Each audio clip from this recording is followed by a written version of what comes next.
Chris coming to us live from Iceland. Welcome to the Swas. Coming live from the glaciers of Siberia.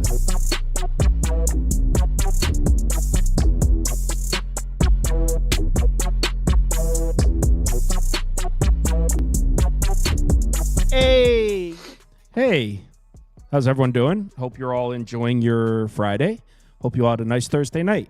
As far as me personally, what the hell happened last night? Oh, okay. Yeah, I went 2-2 in the NBA. And you know what?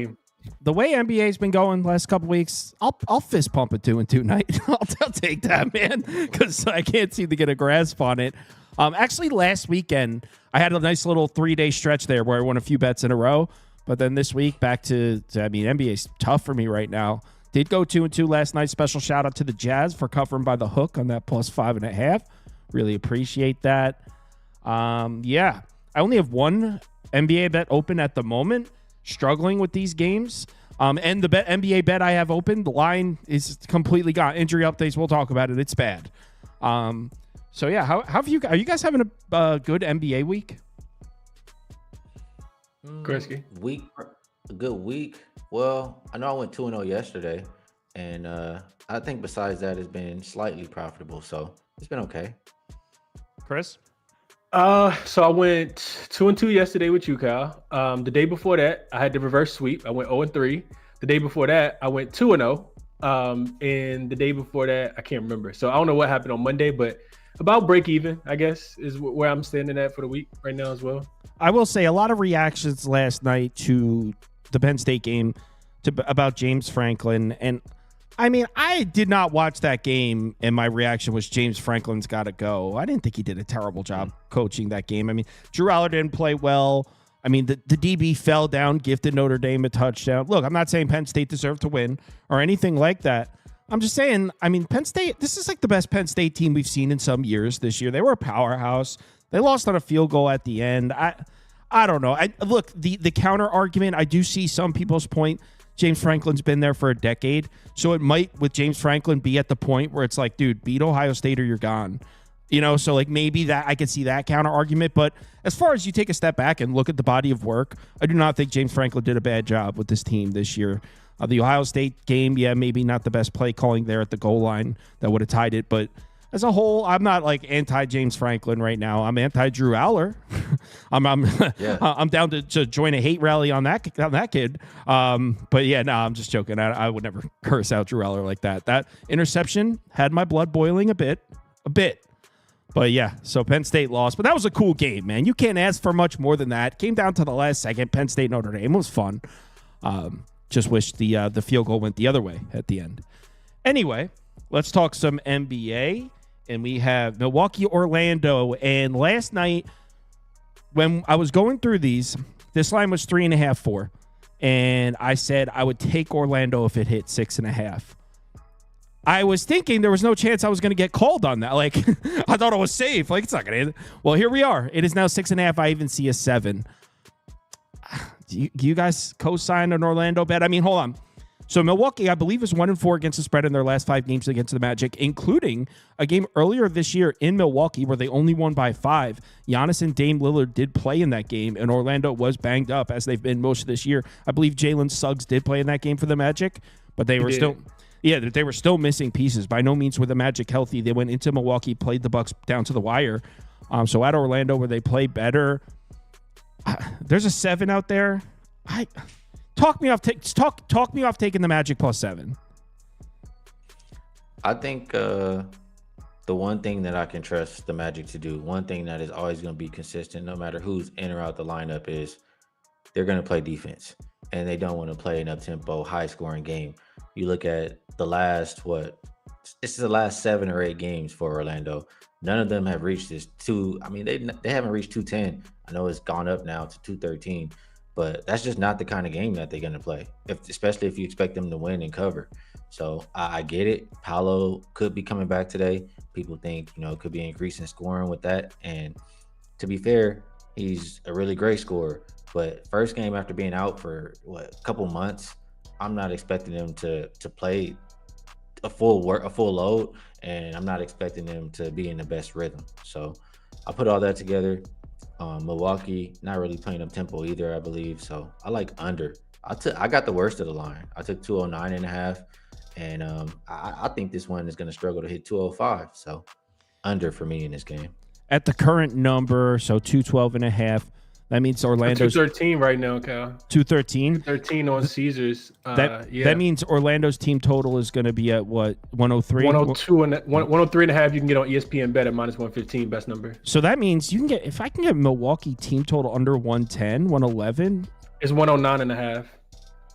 Chris just raining on my parade. Nope, no 110s. Just let you know. So maybe number. Milwaukee you can get 2 team cent of total juice. Because I do, like Skee said, you can trust these guys. And even when they're missing pieces, I know Jalen Suggs being out sucks, but guys like Jonathan Isaac can play some defense off the bench for Orlando, especially at home. What do you think, Chris? I agree. I mean, Skee. So Skee's been doing the what is it? Beyond the spread, before the spread. I tuned into one of those the other night. Yeah, what did you go, Skee? Before the spread. Ahead of the spread. Ahead of the spread. I knew it was something to rhyme. I couldn't think of the word. Yeah. So he's doing ahead of the spread. And a couple of nights ago, they were talking about it. Skee didn't play it last night, according to what I saw.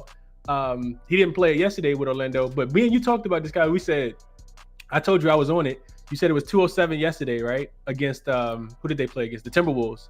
Another slow-paced, methodical team that plays really good defense. I told you I took it at 205. I took the under.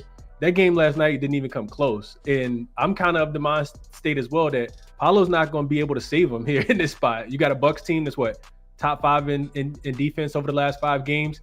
I think it's a clear under spot. Orlando is now 6-0, I think, to the under as a home dog this season. Playing super slow. They like if you get into the matchup, they're 5th in rim frequency, 7th in rim accuracy on the season.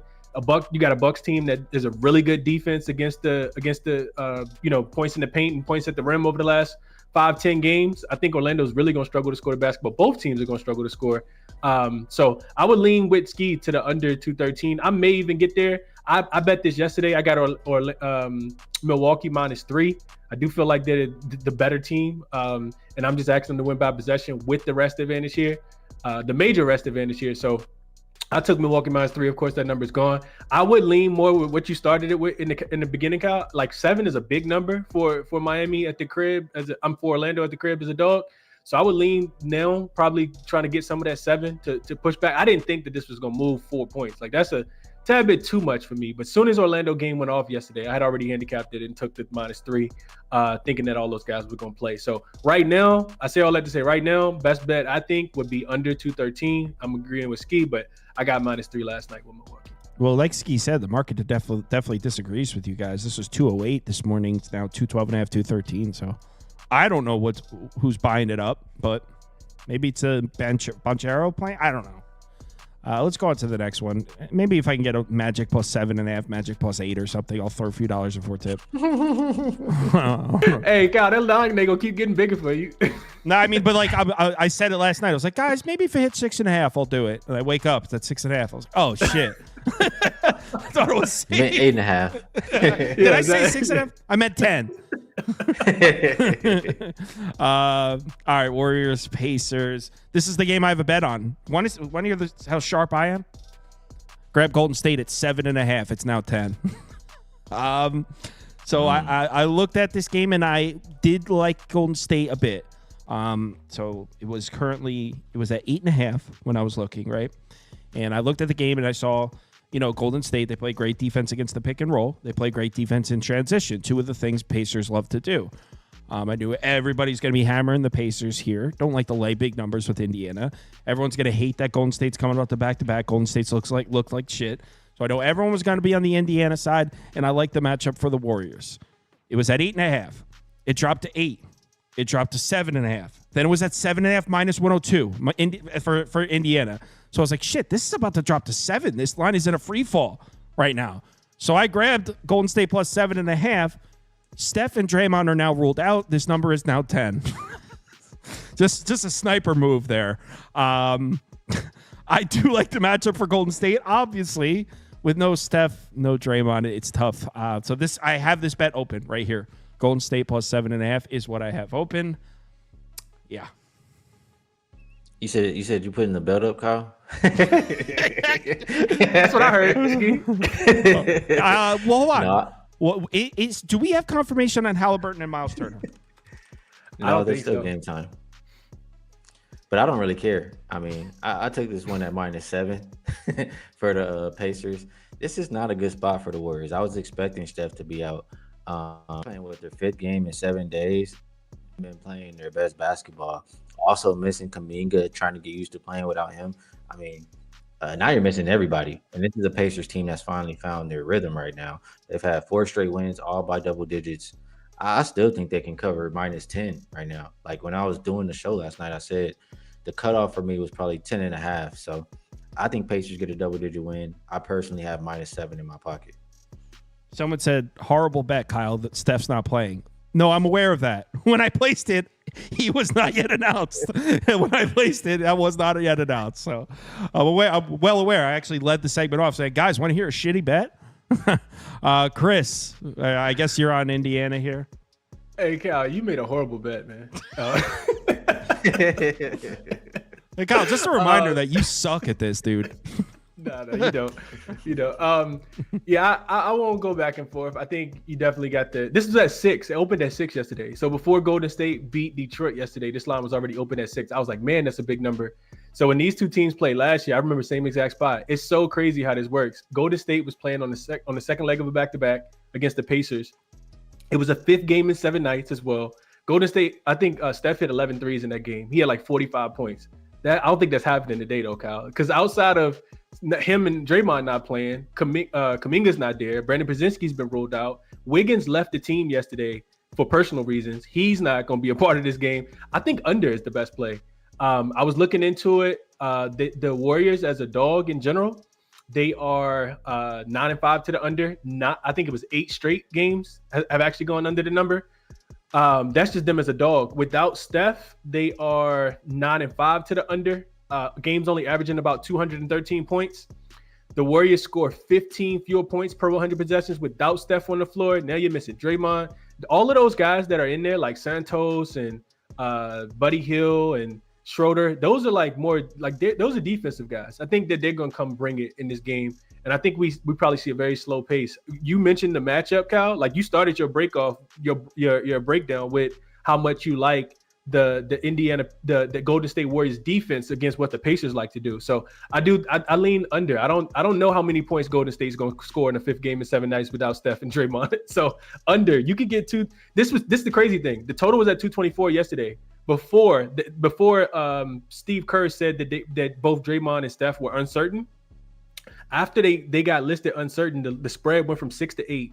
The total went from 224 to 222. It's at 222.5 right now. So maybe we wait until the injured guys, the Tyrese Halliburton's and the Miles Turner get ruled in. This total will probably come up, and then we take under. I think it's an under spot though. Yeah, Toast was actually asking about this under last night, I think. Was that Toast? Weren't you this game? Yeah, Toast was actually asking. It was at like 224 at the time too. So now it's at 221 and a half, 222. Teams playing 5th games in 7 nights, Kyle, are I think 67% to the under this season, about 21 game sample. And somebody asked, Kyle, none of the Warriors. Oh, it's the Juice. Said none of the Warriors plays out matters. Yeah, okay. So let me just be clear. I'm not saying you guys should bet the Warriors or even picking the Warriors. Well, I'm just letting you know I have this bet open. By no means, I'm just like being transparent. I have this bet open. It's a bad bet. By no means am I saying, hey, guys, my pick for this game is Golden State. You should hit it. That's all. I'm just letting everyone know. I bet this last night. Thought these guys were playing. They're not. So let's move on. New Orleans, Philadelphia is an interesting one. On one hand, how on earth could you lay 5.5 points at home with the Sixers? They're the worst. I think they're the least profitable home team in basketball. I think they're like 4-13 against the spread at home or something crazy. They're incredibly unprofitable at home. If you've been blindly taking the Sixers at home this year, you've probably taken a second lean out on your home. Like you've been getting cleaned out back in the Sixers at home. So now 5.5, how do we not take that? But before you go ahead and hammer that Pelicans plus 5.5, want to know who's been equally as not profitable? The Pelicans in their road games. So, I mean, I believe the Pelicans on the road are like 4-12 against the spread. So you have... Don't discredit them, Cal. They're 4-13, 23.5%. 4-13. I snaked a loss out of them. So they're 4-13 against the spread on the road. So you have to pick one of them here. Well, you don't have to. I lean towards the Pelicans side. There's no Andre Drummond for Philadelphia. There's no Joel Embiid. You got Prop Beavers guy. What's his name? Yabusele. Yeah, Prop Beavers guy hitting a prop. Yabusele prop the other night. He's listed as the starting 5 here. Zion's playing. Is this not an all-you-can-eat buffet for Zion? And I'm talking about basketball at the rim. Should he not be able to get to the basket and score? I mean, Zion 30+. I'm spitballing here. What do you guys think? Who's protecting the rim for Philadelphia with no Embiid and no Drummond? I like Yabusele. You're a Yabusele guy. He was pretty good over there. I know he would come over here and be a baller, and he has big opportunity to continue to do it without the 2 bigs for Philadelphia. So I think that's probably the smartest way to play this game is betting on him. Other than that, I agree with what you were saying. How on earth are you going to lay 5.5 with the 76ers? Not for my money. And for the Pelicans, they're just so inconsistent. Yes, they got Zion back, but I just don't trust it. You mentioned how bad they've been on the road. There's no way I'm betting on either one of these teams, especially we have how many options tonight? Yeah, I'll pass. So a couple of funny comments here. So Saturated says Pels are 2-13 in their last 15. The 2 wins are against the Wizards. Get the fuck out of here. That's a fact.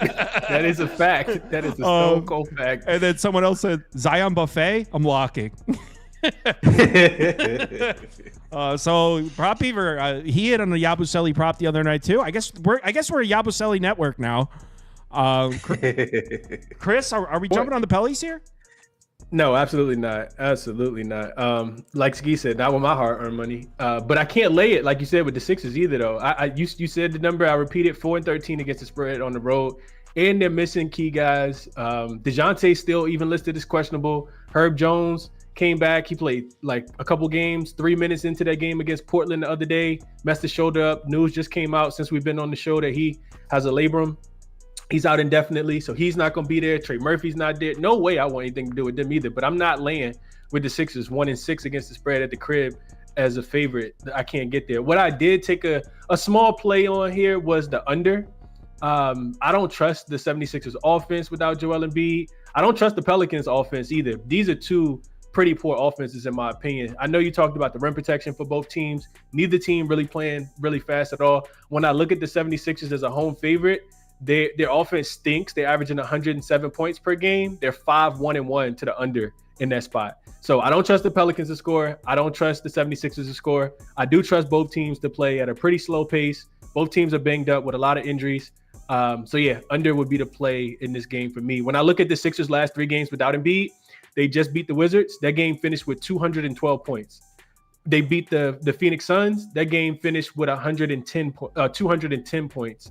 And then against Sacramento, they lost that game 107-113, finished right at 220. All 3 of those games were under. So, yeah, I think under is the right play. It's not a big play. It's not the greatest thing in the world, but that's the way I chose to play this one, under 220.5. Let's move on to the next game. Can I say one thing really quick? Yeah, go ahead. I just got to put some respect on Alyssa Thomas' name, man. She goes out there and plays like an MVP with 2 torn labrums. That's a fact. 2 torn labrums, and she balls. I only say this because Chris just said Herb Jones is out with the torn labrum. Gotta give her respect, man. I don't know who we're talking about. I just Googled Alyssa Thomas. So looks like she's on the Connecticut Sun. I don't know for how long, Skee. I don't know if you saw that quote that came out. I'm pretty sure. And look, not defending Herb Jones, even though I'm weirdly wearing an Alabama hat. I'm pretty sure there's different degrees of tears to a torn labrum. I think you could have a slight tear And look, I'm not saying I'm not sticking up for him. I'm just saying, just because 2 people have torn labrums doesn't necessarily mean they have the same injury. I don't like the shot at Herb. I don't like the shot at Herb. He said. When you get a chance, Kyle, see how when you get a chance, go to YouTube and see and Google Alyssa Thomas jump shot. She might as well shoot it with her feet. She might as well shoot it with her feet. It looks so bad, but she out there, she get buckets. Even with missing both labrums, apparently. She don't even got arms. It's like, no, I'm just kidding. So do you guys want to, and I don't know how you guys want to do it. Do you want to write something out, a quick apology to the Kings? Do you want something written, or do you guys want to give a verbal apology to the Kings? Because they're here. For We those should of you that, apologize to Mike Brown. We should apologize to Mike Brown. That's who we should really apologize to, Kyle. for those of you that aren't aware of what I'm talking about, the Kings have won 6 straight. But in addition to just winning 6 games in a row, they're sixth in the last 5 games. They're 6th in offensive rating, 4th in defensive rating, 5th in pace. They've turned it up. They're scoring. They're playing defenses. They're rebounding at an elite level on both sides of the ball. They're in top 5 in forced turnover rate. The Kings look like the best team in the NBA right now. Fox, who needs them? Put Monk at the point. Give me Keon Ellis with extra minutes. Kings, right? Ride the wave. Say it with me, guys. Kings. First off, I'm not letting you get away with crediting the Kings an extra win. They won 5 in a row. Oh, I thought it was. And they've all been versus what I would call blow-ups. I mean, Miami has been absolutely pathetic. Golden State has been terrible. Memphis has been solid. That's a solid win. Philly, can't trust them. We just talked about them. Dallas without Kyrie and Luka. I mean, who cares about what they've done? Now they face the NBA champs, and they have everybody healthy. You're minus De'Aaron Fox, so that means Drew Holiday and Derek White can just focus in on Malik Monk for real. I wouldn't be putting my money on Malik Monk to do anything tonight, as much as I like that guy. And I think the Celtics can win this game by as many points as they want. I think they can lock Sacramento down. I think I agree. That's why the total's gone down a little bit. So Sacramento team total under or Boston minus, only ways for me to look in this game. What about Chris? And in my spreadsheet, I have the Philadelphia game on there twice. That's why it looks like 6 in a row. Look at him trying to give him extra wins, Skee, like it was a back-to-back or something. Some of those count as 2, man. They're dominating out there. Man, Skee said everything that I was thinking in this one, Kyle. I don't like. So I wasn't the reason why I didn't lay with the Celtics here is because they are coming back home off the Western Conference road trip, and they did pretty well. The only loss that they had was against OKC in there. So you just smoked Denver. I'm not sure how motivated. We were talking about, this is how we typically talk about Boston. We say the same thing. We say, not sure how motivated they're going to be. We know how good they are though, and they've been really good against the Kings for whatever reason as well. I think the last 5 games, they've just gotten smoked in every single game. So I don't know if this is a real bad matchup. When you look at your spreadsheet, Kyle, I know you see all that green stuff over there on the Sacramento side. Boston is just as green. They're winning by average of, what is it, like 15 points per game? So when I look at all of that, I'm looking at how Sacramento's been scoring the basketball. It's typically been in the paint and at the mid-range. And if you look at Boston, full season versus last 5 games, with Porzingis back, to what Skee was saying, with Porzingis back and nobody being on the injury report, I just kind of feel like the defense is going to ratchet up a lot in this spot. Sacramento is a team that they've been trying to get out and run a little bit faster with Doug Christie as the head coach. Boston is elite at, being able to limit teams from running in transition. I just really think that they're going to struggle to score the basketball as well. Sacramento is not a team, even though their last 5 games, they're like 12th in 3-point shooting on the full season. They're 26. So if those threes aren't falling, which is the only kryptonite of the Boston Celtics because they haven't been guarding the 3-point line well recently, if those threes aren't falling, I think Sacramento struggles to score as well, with Derek White and Drew Holiday kind of hounding Malik Monk, and then Porzingis and the other bigs kind of slowing down Sabonis a little bit tonight. So team total under right now on the King side of things is 108.5. They've only scored 109 twice in the last 6 meetings between the two teams. And in Boston, the last 5, if you just look at the last 6 games all together, they only averaging 100. So against the Boston Celtics specifically. So team total under for me is what Skee was going to. And it's a 108.5 out there that's kind of floating around. That's what I'm thinking. Because I do think that Sacramento will be able to slow down Boston a little bit as well. You're damn right. We're playing some of the best defense in the NBA right now. So you like under then, Kyle? I'm putting the belt up here, but I want the 12 that's available on FanDuel. I want the 12. I will not settle for an 11. There's a 12 on FanDuel. I'll put the belt up if you guys are laying the 12. I'm not. I just this is not an actual bet for me on the Celtics, but me neither. If it was, I would. For show purposes, this can be the build, I guess. Yeah, neither of us actually have $1 on it. But yeah, the only bet I have open now is that stupid Golden State one where it's like, well, shit, I'm not even gonna watch it. Like I'm pissed. Like whatever. Maybe I'll put a few dollars in it now. for that game. You put a few dollars on the Kyle, go through your spreadsheet. You're gonna look at the game. You're gonna say this game's going under, and you just play the under. I don't know. This Kings team, man, they're playing with a lot of flair. They're exciting. They're high flying.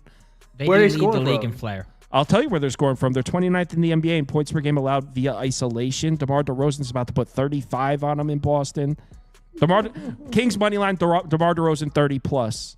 It's a lot. You're not gonna put the belt up, but you're gonna put the money line. All right, let's go on to the next game.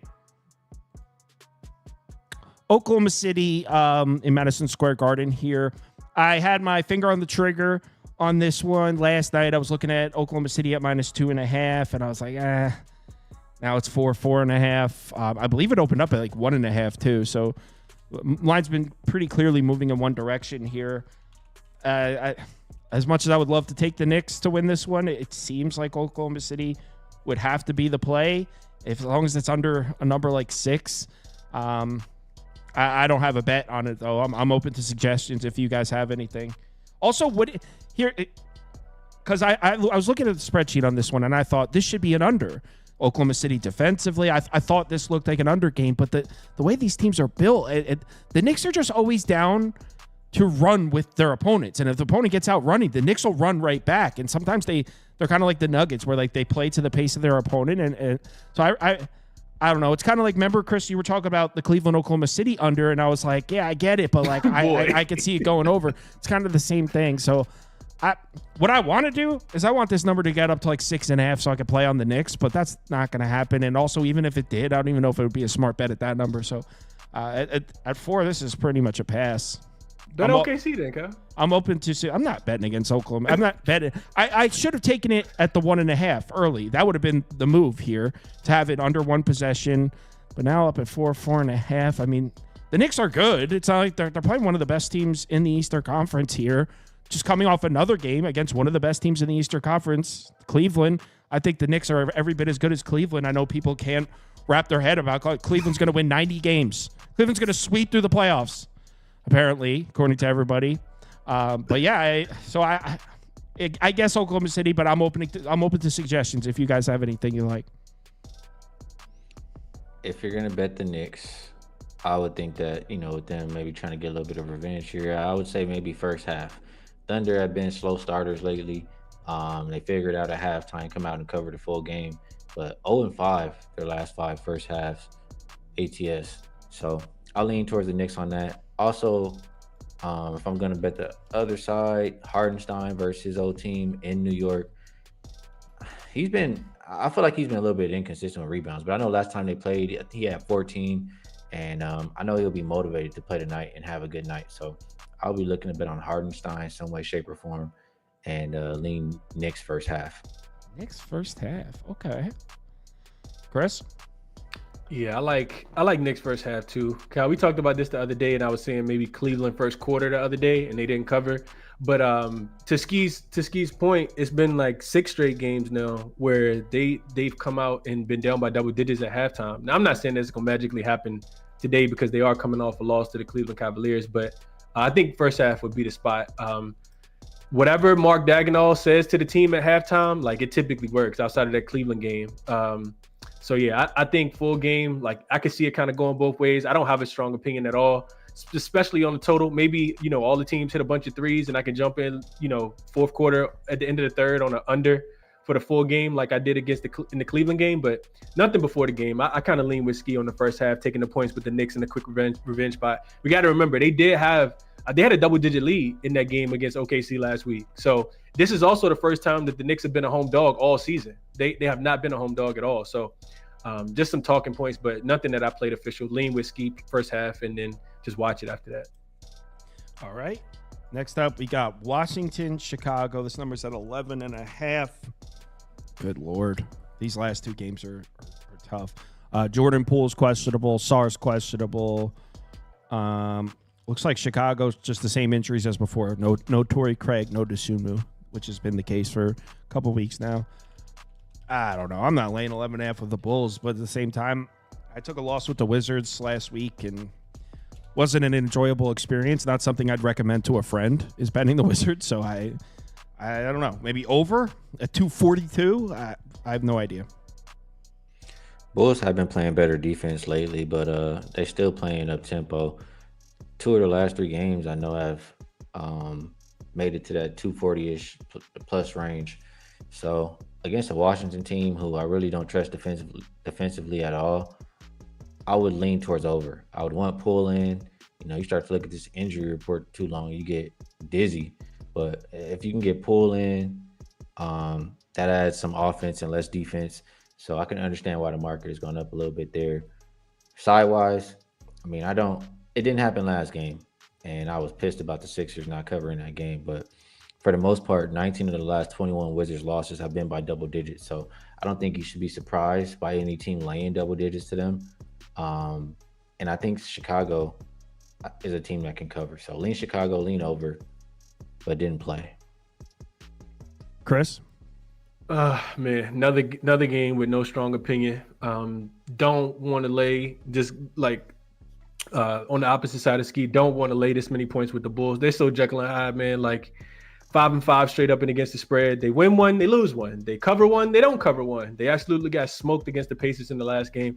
I actually think if the Wizards get everybody in, it's a spot that they could potentially cover here. I don't trust Chicago defensively, even though they have been playing a little bit better defense.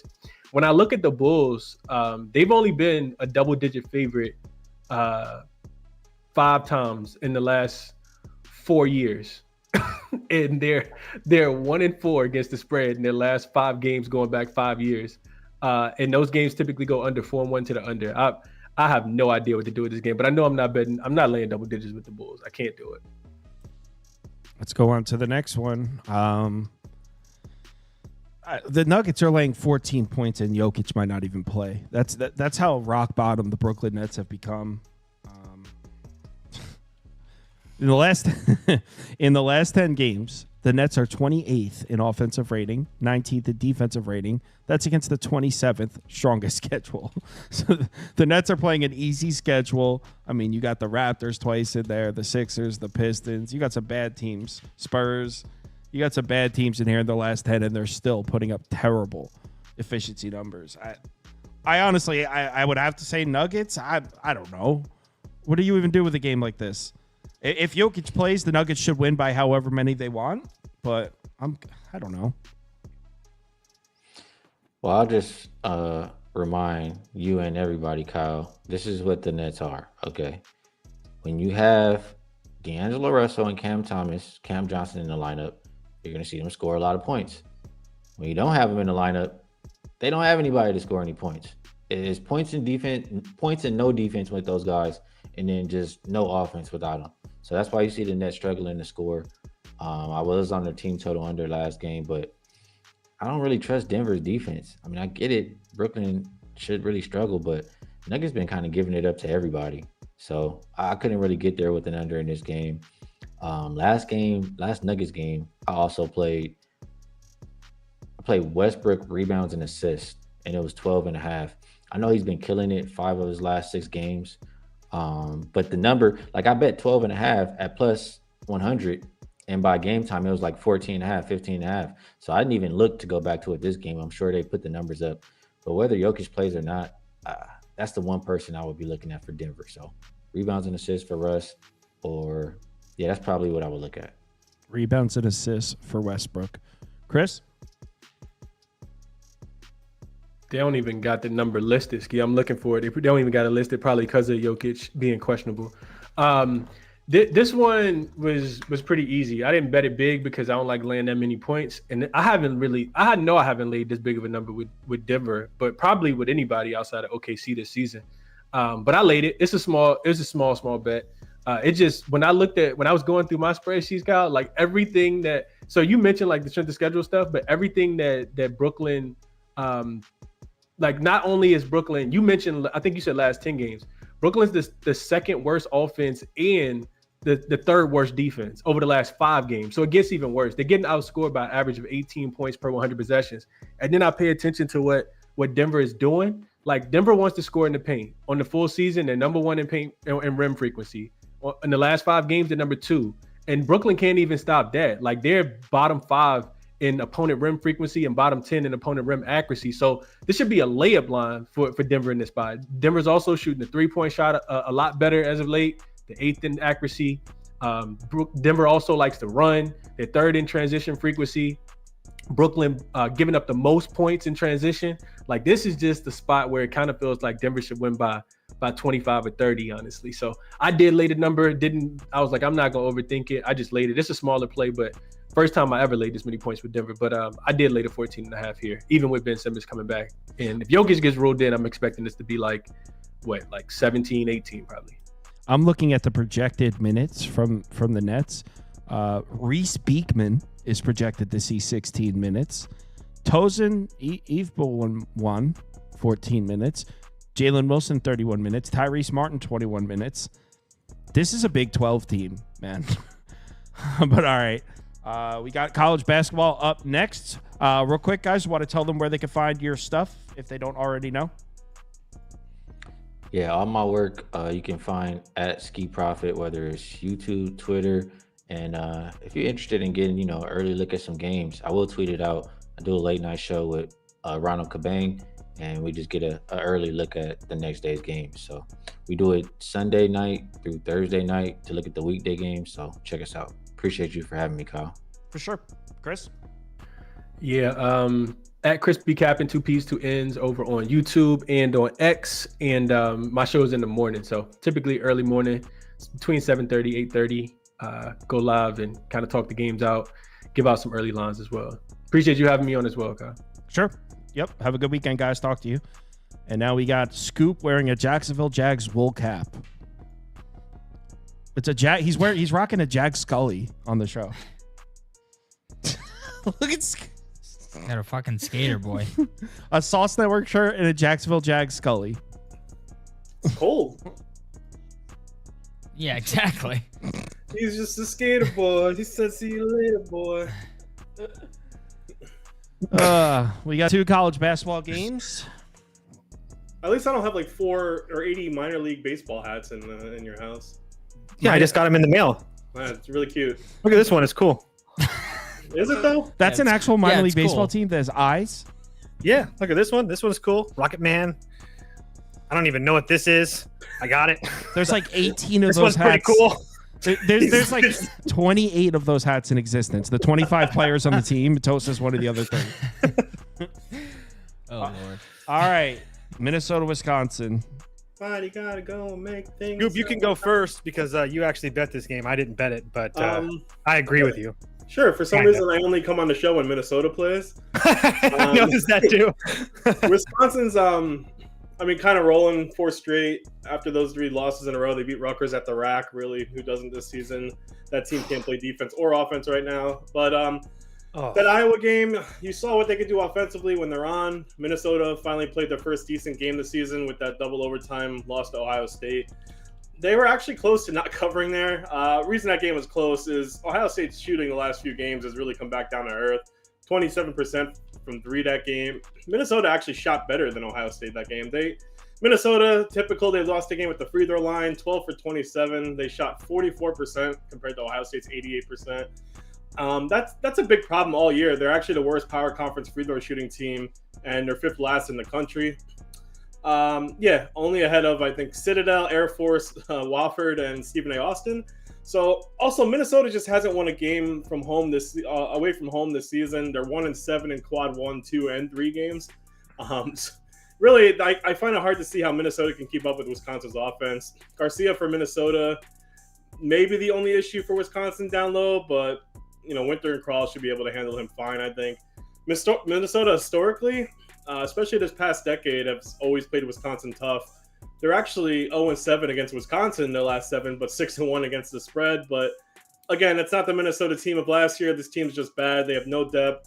The only time they shot well was last game against Ohio State or other quad 4 teams. And even with that, they're 310th in scoring, which is one of the worst in the country. So, offensively, it's just a big issue. It's not defensive that's a problem. They actually do a decent job on the defensive side of the ball, but with them playing at a slower pace, not a lot of possessions for them, it's hard to stay in this game with not a lot of opportunities. So I'm going to take Wisconsin at home. I think they'll win by 20 or so. That's cool. Cool. Good stuff. Toaster, by the way, the comments are still pissed at you for Rutgers. They're still talking about Rutgers. I don't think they're pissed at you. They're just making jokes that Rutgers is banned. They're terrible. I didn't bet Rutgers. It was like a couple Yeah, he days did. ago. And you know, Wisconsin. He again. definitely did. Oh, against Wisconsin. Yeah, I thought you were talking about last night. Okay. Yeah, man. Rutgers sucks. What do you want me to say? I drank the juice. I thought they would be better than they were. I also will say, just like Texas Tech tomorrow, like there's spots. These lines are weird. I guarantee you, if you play those lines, you're going to be all right in the future. But regardless, also really quickly, Rutgers brings up a really good point of like teams that you can't just buy 2 players in this new NIL era and expect to have a decent team, because if you can, all you got to do is scout those 2 players and then you're going to be okay. As far as Wisconsin and Minnesota, the guy that hates the world really wants to bet Minnesota here, and I'll give you a couple reasons why. I'm trying to poke holes in Wisconsin. I'm trying very hard. It's not really easy. Obviously, like Scoop mentioned, they had those 3 losses against Michigan, Marquette, Illinois. Obviously, all those teams head and shoulders better than Minnesota. But I also feel like they're maybe a little bit overvalued. I think we're gonna find out here tonight. But after those 3 losses, they played a really bad Butler team. They won that game. They played a terrible Detroit Mercy game. And then there's that Iowa game at home that everybody talked about where they shot 21 for 31 from deep, 61% from the field. I feel like that's more of an anomaly than anything. I mean, if they're going to shoot like that from deep, they're going to win every single one of those games. But I can almost promise you they're not going to score 116 points the rest of the year. I can almost guarantee that. So, and again, Minnesota is absolutely terrible. But if there's one thing that they can do is they don't turn the ball over, and they're going to try to slow this game down to an absolute crawl. And Wisconsin's not a team I worry too much in transition. Wisconsin's a very good team, but I don't really worry about them forcing a whole bunch of turnovers and getting out and getting a whole bunch of easy dunks. I don't think that's going to be very easy to get today against this Minnesota team. But like Scoop said, I can't back Minnesota especially after I don't really know what to expect from them. I mean, their last 2 games, they got blown out by Purdue. So what? And then they host Ohio State. And I understand that Ohio State looks really bad, especially after taking that Oregon loss. But I mean, Minnesota should have won that game. Like, I don't know what the line would be if they had won that Ohio State game, but I would assume that it's probably around the 8 number. I don't think it's probably double digits if they pull off that win against Ohio State. So obviously they didn't. They melted away in, what was that, like the last 10 seconds of the game. Again, I have a leaning to Minnesota. There's just no way in hell I bet them. I'm sure that Wisconsin wins by lot. At 14 now, there's not a chance in hell I play it. It was like 12 early. I know Scoop got a way better number than that. I'm just saying that what we're talking about right now, not a chance in hell. Next. Toast's beloved UCLA. That screwed us. That's like the one. Yeah, that's like another day. I go like 11-4, and then my top 3 bets. The one bet that loses, everybody plays, and everybody's upset.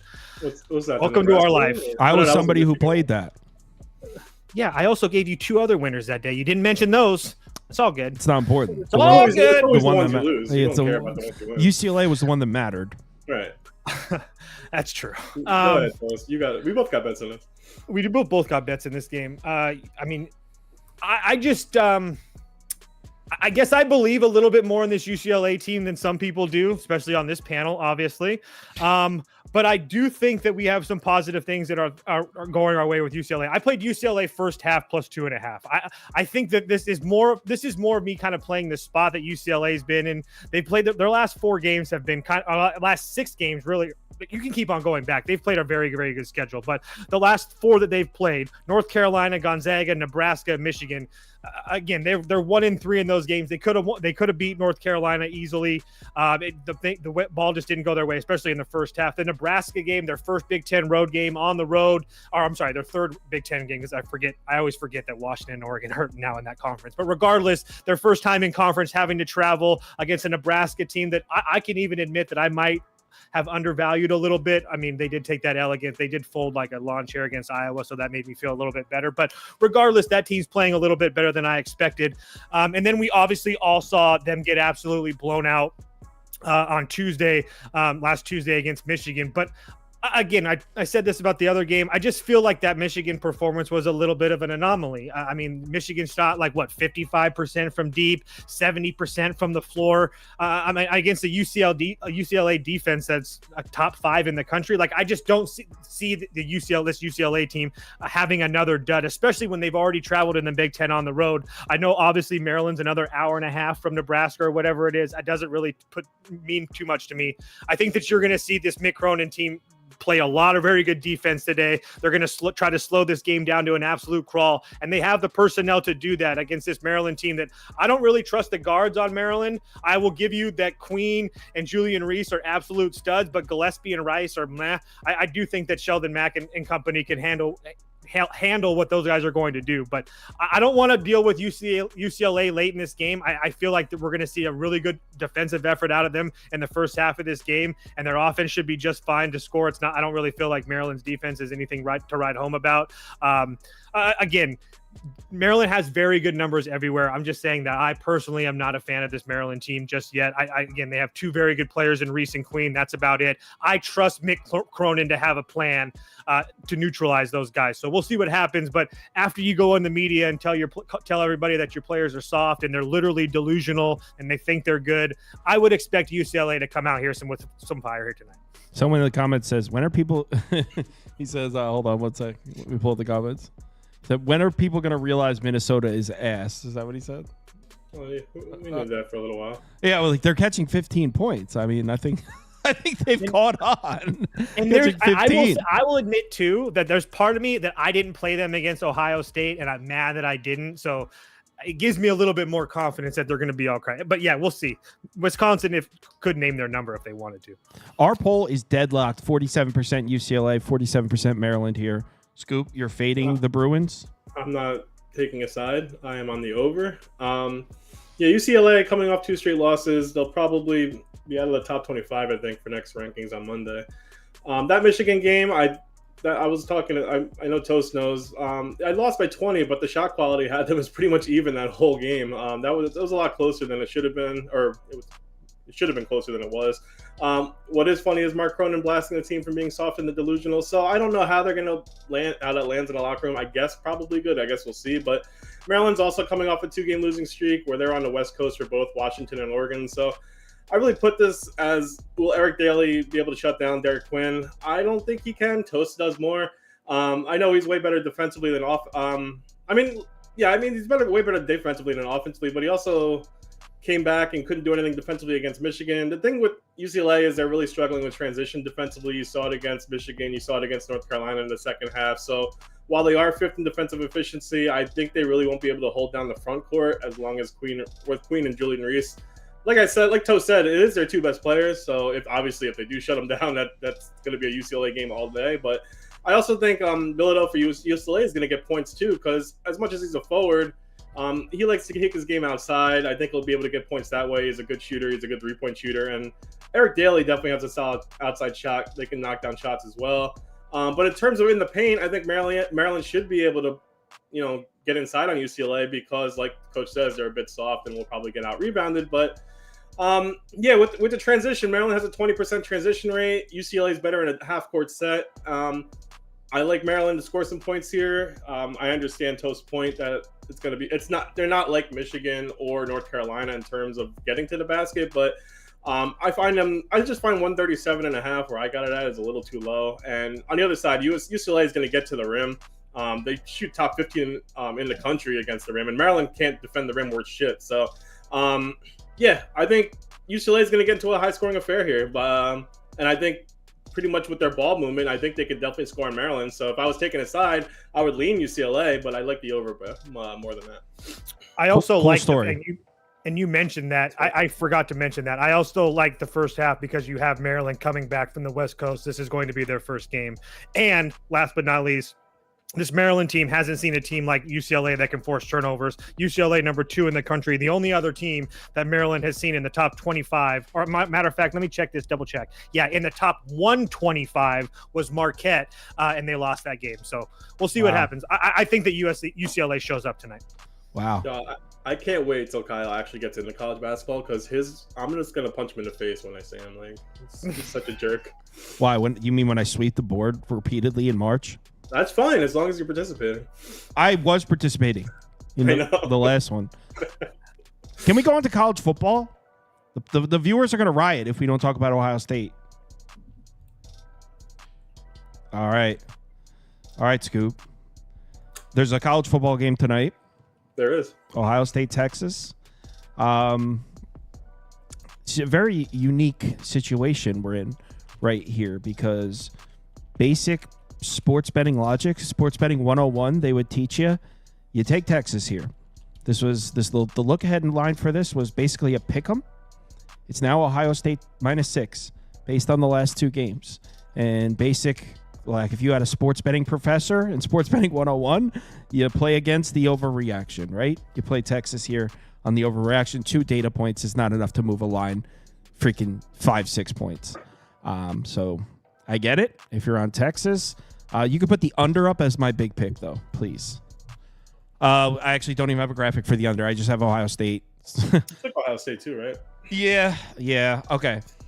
So let's talk about why the line moved 5 or 6 points. And none of you watching probably even need me to explain that to you because of what Ohio State did in the last 2 games. This looks like an NFL team playing with throwing the ball against defenses that don't belong in the same conference. In reality, that's what it looks like. And it's not like they played Purdue.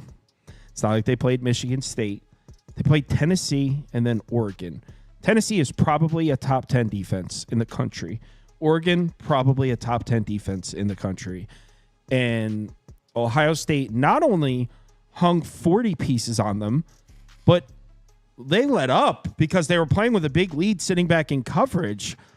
They were on pace to put 60 pieces up on them. The explosive starts they got off to against both of those defenses, they didn't look like they even belonged on the same level. And obviously, it's not just the public, casual Joe Schmo football fan that's betting Ohio State, because I got this at 5.5. It went up to 6. It's 6 across the board here. I was even seeing 6.5s. So it's getting bought up. If you have Bet Rivers, it's actually at 6.5 now if you have access to them. Yeah. So, there are 6.5s out there. So it's not just the casual public, Joe Public betting the Ohio State side. There is professional money coming in on Ohio State as well. Not saying there aren't on the other side. I'm just saying it's not just the casual football fan that's taking Ohio State. A lot of people are buying into what they saw in the last 2 games from Ohio State's offense, and I can't say I blame them. All that being said, I actually have the under at 53.5. Don't change it, though, because that's the current total. I have the under at 53.5, and I have Ohio State -5.5. Those are the 2 bets I personally have open.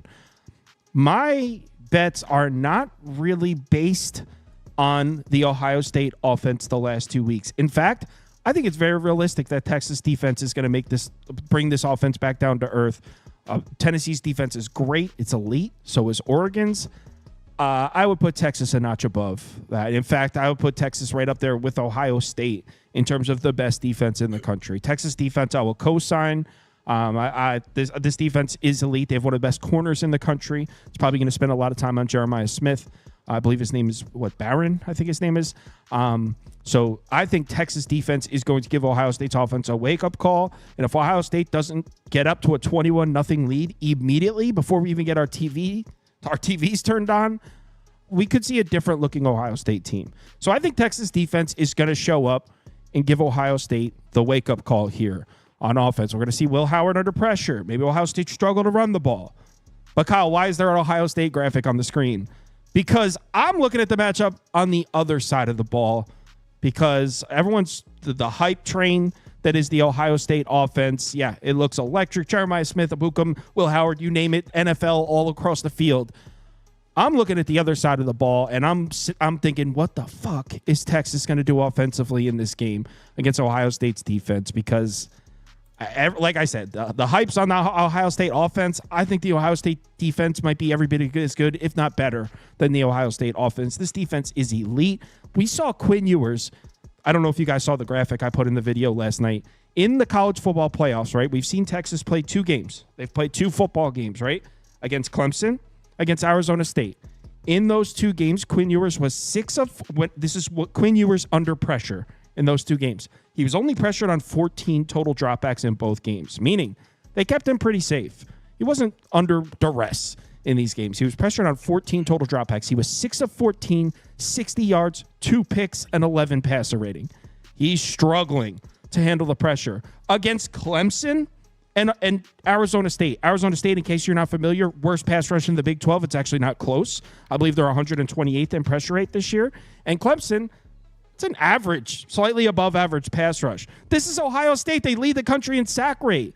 That pass rush is coming for Quinn Ewers, and the Texas offensive line is great. They're going to give him some clean pockets, but they're going to get to him.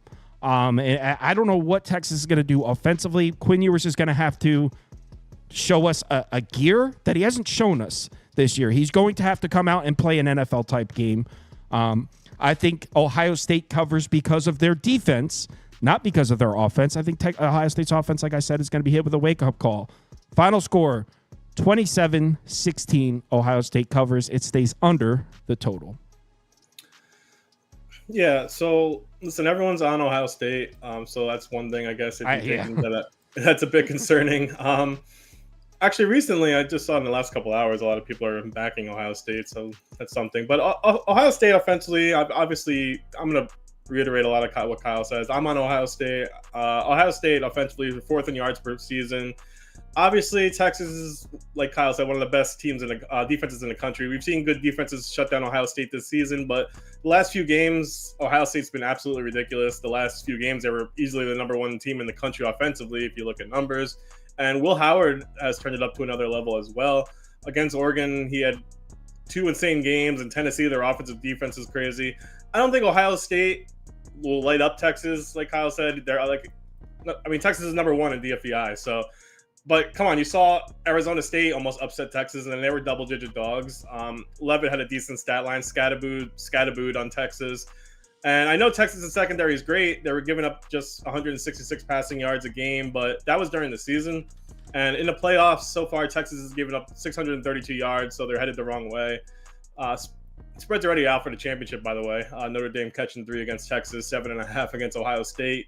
I'm not saying there's no way Texas can win this. It's a really productive defense. Quinn Ewers can have a comeback game, prove he's a solid quarterback. He was from Ohio State originally.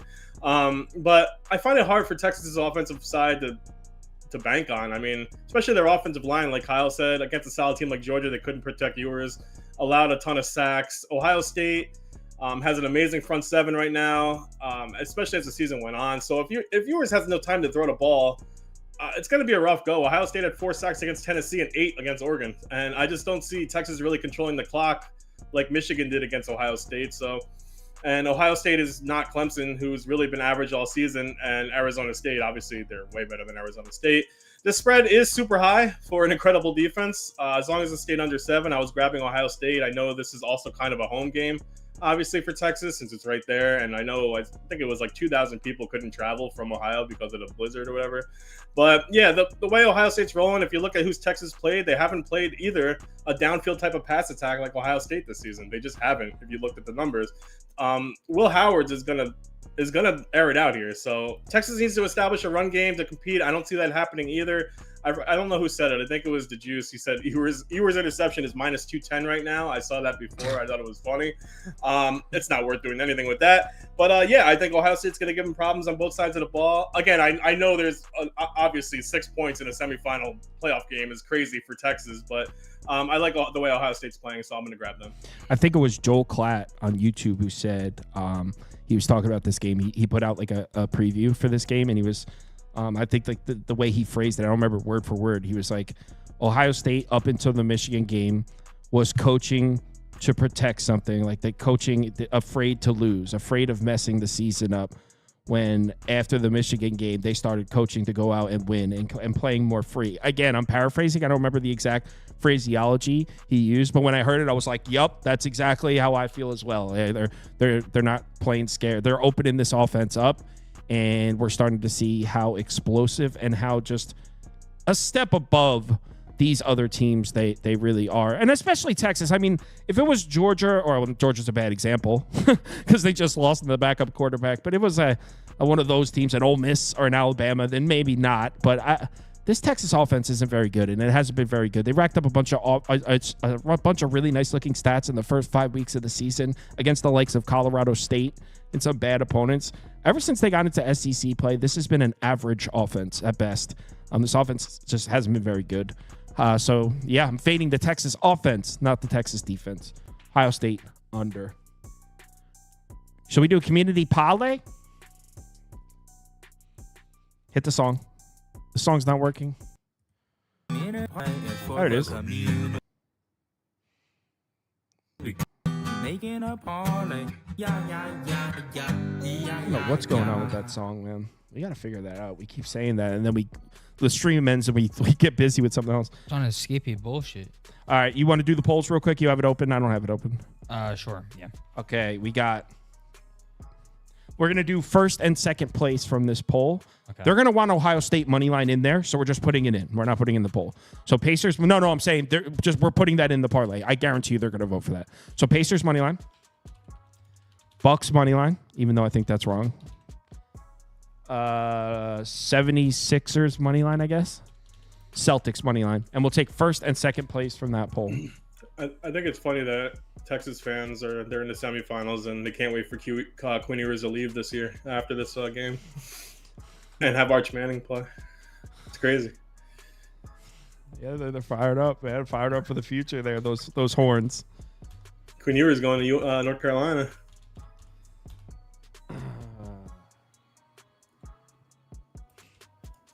Well, who just went to Miami?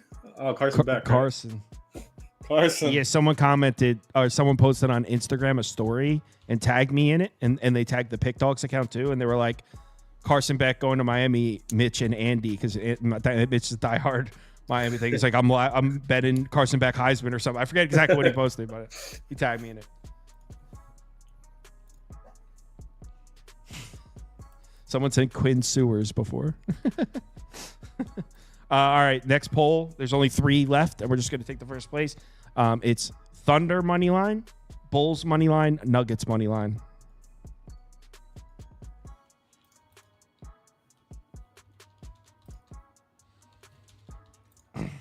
Scoop, who do you want the Jags to grab in the draft? Dude, I just want Balky gone, and he's not going to be.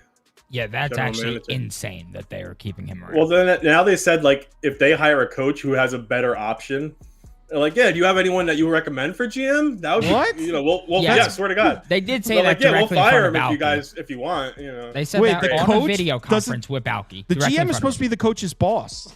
Yeah, no, apparently not. You should apply, Scoop. Yeah, I actually think Scoop is more. And in your qualified than resume Balky. picture, you should wear that hat. I need you to be the capologist though. The capologist. I'll write you a what is it? Letter of recommendation. Thanks. He's always professional. Loves Jags ball.